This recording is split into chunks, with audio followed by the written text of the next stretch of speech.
Assalamualaikum warahmatullahi wabarakatuh. Perkenalkan, saya Lukman Hakim Prastio, Unit Kerja Kantor Wilayah Badan Pertanahan Nasional Provinsi Lampung, Jabatan Pengolah Data Pengukuran dan Pemetaan. Pada kesempatan ini, saya akan menyampaikan rangkuman materi terkait akuntabilitas, nasionalisme, dan etika publik. Selamat menyaksikan.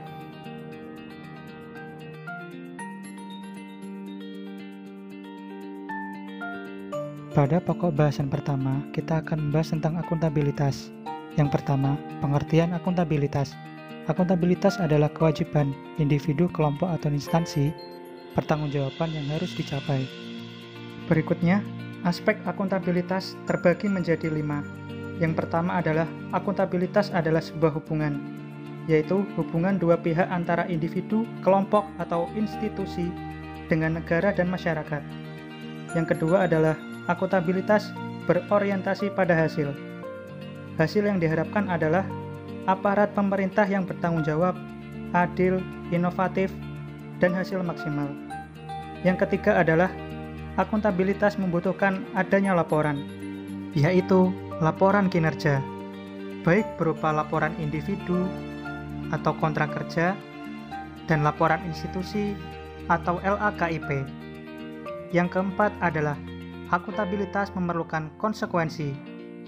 Konsekuensi yang dimaksud adalah sanksi atau penghargaan. Yang kelima adalah akuntabilitas memperbaiki kinerja, yaitu memperbaiki kinerja PNS dalam memberikan pelayanan kepada masyarakat. Fungsi akuntabilitas. Akuntabilitas berfungsi untuk menyediakan kontrol demokratis dalam peran demokrasi, untuk mencegah korupsi dan penyalahgunaan kekuasaan dalam peran konstitusional, dan untuk meningkatkan efisiensi dan efektivitas dalam peran belajar. Selanjutnya, bentuk akuntabilitas publik. Bentuk akuntabilitas publik dibagi menjadi 2. Yang pertama, horizontal, yaitu bertanggung jawab kepada masyarakat luas, dengan contoh Komisi Pemilihan Umum dan Komisi Pemberantasan Korupsi. Yang kedua, vertikal, yaitu pertanggungjawaban kepada otoritas yang lebih tinggi.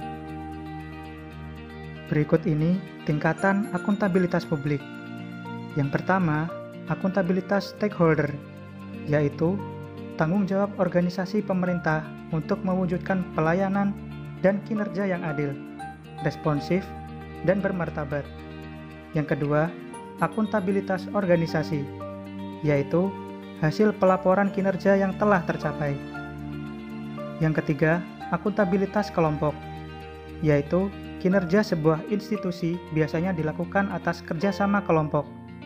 Yang keempat, akuntabilitas individu, yaitu hubungan antara individu dan lingkungan kerjanya, yaitu antara PNS dengan instansinya sebagai pemberi kewenangan. Yang kelima, akuntabilitas personal, yaitu nilai-nilai yang ada pada diri seseorang seperti kejujuran, integritas, moral, dan etika. Selanjutnya, mekanisme akuntabilitas, yaitu perencanaan strategis, kontrak kerja, dan laporan kinerja. Berikutnya, sikap menjadi PNS yang akuntabel. PNS yang akuntabel adalah PNS yang mampu mengambil pilihan yang tepat ketika terjadi konflik kepentingan, tidak terlibat dalam politik praktis, melayani warga secara adil dan konsisten dalam menjalankan tugas dan fungsinya. Selanjutnya, masuk pada pokok bahasan nasionalisme. Definisi nasionalisme. Suatu sikap politik dari masyarakat suatu bangsa yang mempunyai kesamaan kebudayaan dan wilayah serta kesamaan cita-cita dan tujuan. Dengan demikian, masyarakat suatu bangsa merasakan adanya kesetiaan yang mendalam terhadap bangsa itu sendiri. Berikutnya, hal-hal yang mendorong munculnya faham nasionalisme. Yang pertama, adanya campur tangan bangsa lain, misalnya penjajahan dalam wilayahnya. Yang kedua, adanya keinginan dan tekad bersama untuk melepaskan diri dari belenggu kekuasaan absolut, agar manusia mendapatkan hak-haknya secara wajar sebagai warga negara. Yang ketiga, adanya ikatan rasa senasib dan seperjuangan. Yang keempat, bertempat tinggal dalam suatu wilayah. Berikut ini adalah prinsip nasionalisme. Prinsip nasionalisme adalah memiliki hasrat untuk mencapai kesatuan, kemerdekaan, keaslian, dan kehormatan bangsa. Selanjutnya, implementasi nasionalisme. Implementasi nasionalisme erat kaitannya dengan pengamalan Pancasila dengan penjabaran sebagai berikut. Yang pertama, ketuhanan yang Maha Esa. Sila ketuhanan yang Maha Esa merupakan cerminan bangsa yang agamis. Sikap yang dapat diimplementasikan dalam kehidupan sehari-hari adalah jujur dan mempunyai integritas, hormat pada hak orang lain, hormat pada aturan dan hukum masyarakat, punya etika sebagai prinsip dasar dalam kehidupan sehari-hari, dan tidak korupsi.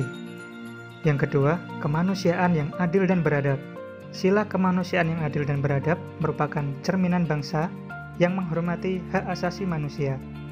Sikap yang dapat diimplementasikan dalam kehidupan sehari-hari adalah toleran, tidak zalim, sopan santun, dan saling tolong-menolong.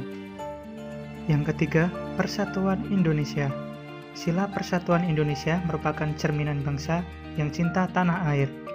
Sikap yang dapat diimplementasikan dalam kehidupan sehari-hari adalah rukun dan damai, menjaga keutuhan bangsa, dan menjunjung tinggi kehormatan bangsa dan negara. Keempat, sila kerakyatan yang dipimpin oleh hikmat kebijaksanaan dalam permusyawaratan perwakilan. Sila ini merupakan cerminan bangsa yang demokratis. Sikap yang dapat diimplementasikan dalam kehidupan sehari-hari adalah mau mendengar pendapat orang lain, sportif, dan mematuhi undang-undang yang berlaku. Kelima, sila keadilan sosial bagi seluruh rakyat Indonesia. Cerminan dari sila ini adalah bangsa yang menjunjung tinggi kebersamaan. Sikap yang dapat diimplementasikan dalam kehidupan sehari-hari adalah tidak serakah, tepat waktu, dan mau bekerja keras. Selanjutnya, masuk pada pokok pembahasan etika publik. Yang pertama, pengertian etika publik.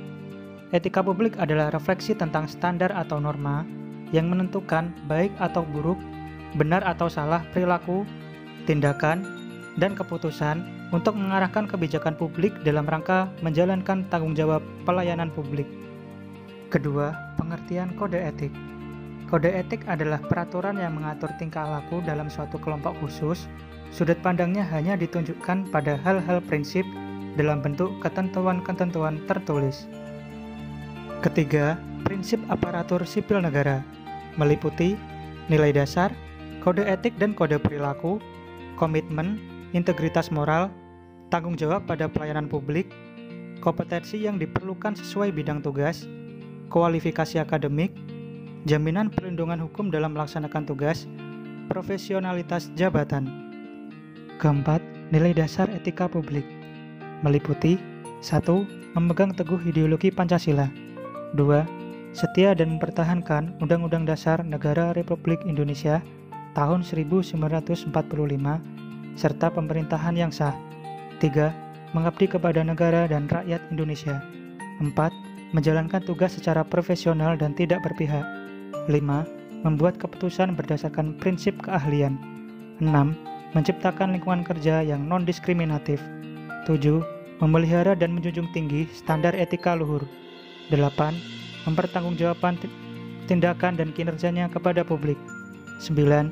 Memiliki kemampuan dan melaksanakan kebijakan dan program pemerintah. 10. Memberikan layanan kepada publik secara jujur, tanggap, cepat, tepat, akurat berdaya guna, berhasil guna, dan santun. 11. Mengutamakan kepemimpinan berkualitas tinggi. 12. Menghargai komunikasi, konsultasi, dan kerjasama. 13. Mengutamakan pencapaian hasil dan mendorong kinerja pegawai. 14. Mendorong kesetaraan dalam pekerjaan. 15. Meningkatkan efektivitas sistem pemerintahan yang demokratis sebagai perangkat sistem karir. Sekian yang dapat saya sampaikan, kurang lebihnya mohon maaf. Wassalamualaikum warahmatullahi wabarakatuh.